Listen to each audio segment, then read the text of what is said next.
Hey guys, Fire here from InDepth Gaming, bringing you another game review. This time we're checking out Killer Queen Black. This game was developed by Liquid Bit and Bumblebee Gear Games and published by Liquid Bit and released on February 23rd, 2021 for a price of $19.99. Now, this game is included as part of Xbox Game Pass, so if you do have Game Pass, this game is technically free for you. But if you do want to pick up the game, we do still have a couple copies of this game that we have available to give away.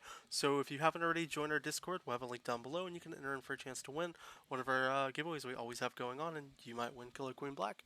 So what is Killer Queen Black? It's kind of a pixelated take on Rocket League in 3v3 4v4-ish style combat is my best way to compare it.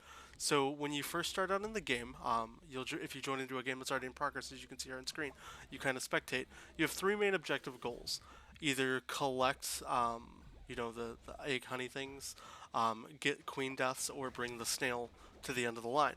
Whichever one of those goals you complete first, your team wins. The game features its sequence in very short rounds, a minute or two at most, and then it's the first team to win 3 games, so best of 5. It's actually a really simple, but also can be equally challenging and competitive game when you dive into it. As you play, you can start out either as a little worker who is kind of a little mindless drone that does all the basic tasks, or you can be a queen who can attack everything. Now, as this little mindless drone, you can see me here on the right side of your screen. I can pick up these berries, bring them back to my hive, or I can go get myself upgraded and be able to sit and attack and fight and try to kill the other players and slow them down. I can do so in many different forms, but to be able to do those upgrades, I have to go get one of these little berry things. I don't know why I'm calling them berries. I know what they are, and I just can't think of it off the top of my head. But you walk into these little upgrade stations, you pick the upgrade you want, and then you can either go fast, attack enemies, really whatever's going to best set your team up for success, all while having to worry about the other two objectives that can win and what the other team's doing all at the same time. So this game heavily relies on communication and working with your team to play and complete the game. The game does do some stat tracking, which is pretty cool, as well as a pretty lengthy achievement list. If you're wanting to go and try to complete this game, you're easily looking at a good 40 to 50 hour completion run, because there's multiple 10-hour achievement requirements in certain characters, whether it be a worker bee, being a soldier, or being the queen. You have to at least log 10 hours in all of them. The game's a little generous at the start when you start to earn achievements, but it does ramp up pretty quick while you're playing. I think the game is actually a ton of fun, especially if you can gather with a group of friends to play the game. Certain times of the day, it seems, as the game's been out now for a couple weeks, that it kind of picks up and goes down. But in the end, it is still a really fun game, and the game will fill you into lobbies with bots, so you don't always have to worry about if you have enough people to play with. Nonetheless, though, it is a free Game Pass game.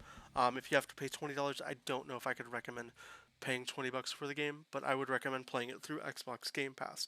Overall, the controls are actually really, intuitive and easy to pick up and play, and the game features a really nice tutorial system. Let me go back to the menu here, and we'll show that off for just a brief second. That kind of walks you through really everything you need to do in the game, and it does it quite well. I don't know why I can't find. Okay, local. Walks you through everything that you need to do in the game, as well as you get an achievement for knocking these out.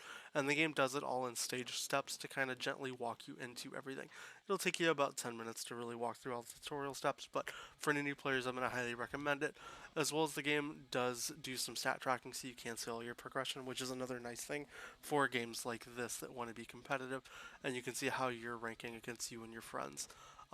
Basically, over time with all the different characters. Overall, though, if I have to give this game any type of rating, I'm going to give this game a 7 out of 10. It's fun to play, especially if you have friends, but if you don't have friends to play with and you have to rely on randoms who don't always communicate, that can definitely be a challenge and make the game a lot harder to do. Nonetheless, though, if you guys do want to pick the game up, we've got a link down in the description. If you have any questions or want to play with us or find people to play with, let us know down in the comments. Outside of that, I hope you guys have a wonderful day, and we will catch you guys